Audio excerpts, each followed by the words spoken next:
আজ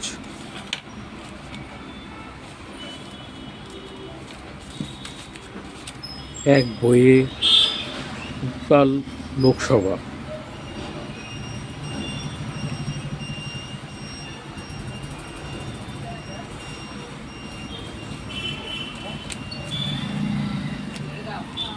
রাহুল গান্ধী বনাম রাজনাথ সিং, রাহুল গান্ধী বনাম অমিত শাহ, রাহুল গান্ধী বনাম কিরণ রিজিজু। বাঙালি একজনও নেই।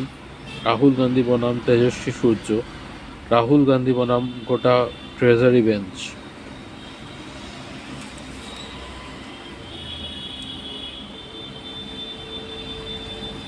কমিশনে অপমানিত মমতা, বঙ্গভবনে দিল্লি পুলিশের হানা।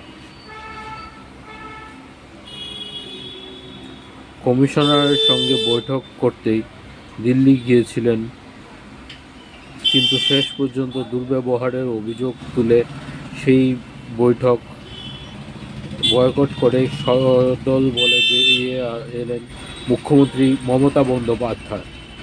1 ঘন্টার বেশি সময় পরে নির্বাচন সদন থেকে বেরিয়ে এসে সংবাদ মাধ্যমের মুখোমুখি হন রাজ্যের প্রশাসনিক প্রধান। তিনি বলেন, দিল্লিতে আমি বহুদিন ধরে রাজনীতি করেছি, কিন্তু এমন নির্বাচন কমিশন কোথাও দেখিনি। এরকম উদ্ধততা এবং অহংকারী কমিশন আগে দেখিনি আমি। সোমবার দলের সর্বভারতীয় সাধারণ সম্পাদক অভিষেক বন্দ্যোপাধ্যায়, সংসদ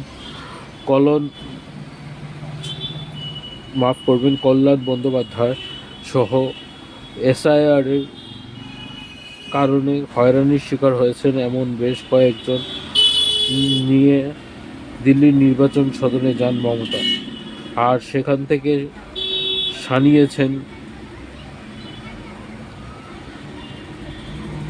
বাংলার মুখ্যমন্ত্রী। তিনি বলেন, আজ বিজেপির নির্দেশে কাজ করছে কমিশন। এরা এমন শুরু করেছে আতঙ্ক।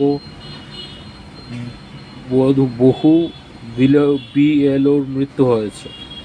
ভোটের আগেই সরকার গড়ে দেবে কমিশন। এটা কি সম্ভব? আপনাদের কাছে বিজেপির পাওয়ার রয়েছে, আমার কাছে মানুষের পাওয়ার। অগণতান্ত্রিক অপরিকল্পিতভাবে বাংলার এসআইআর হচ্ছে বলে দাবি করেছেন মমতা। এসআইআরের পদ্ধতি নিয়ে প্রশ্ন তুলে নির্বাচন কমিশনার জ্ঞানেশ কুমারকে 6 বার চিঠি দিয়েও কোনো উত্তর পাননি। এদিন সে কথাও মনে করিয়ে দিয়েছেন বাংলার প্রশাসনিক প্রধান। তার মন্তব্য, আমার নাম মমতা বন্দ্যোপাধ্যায়, ব্যানার্জি লিখলে ডাকবে? মেয়েদের বিয়ের পর পদবি বদলে যায়, পদবি বানান বিভ্রাটে অযথা হয়রানি। আগে কতজন হাসপাতালে জন্মাত? এটা একটা প্রশ্ন। এদিন সকাল থেকেই দিল্লিতে রাজনৈতিক উত্তাপ তীব্র হয়েছে।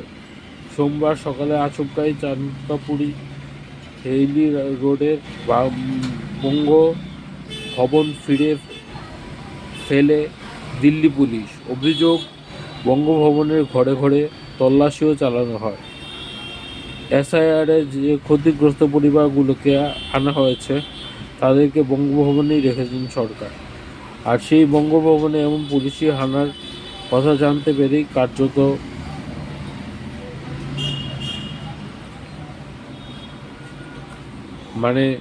ধরে পড়ে ওঠেন মমতা বন্দ্যোপাধ্যায়।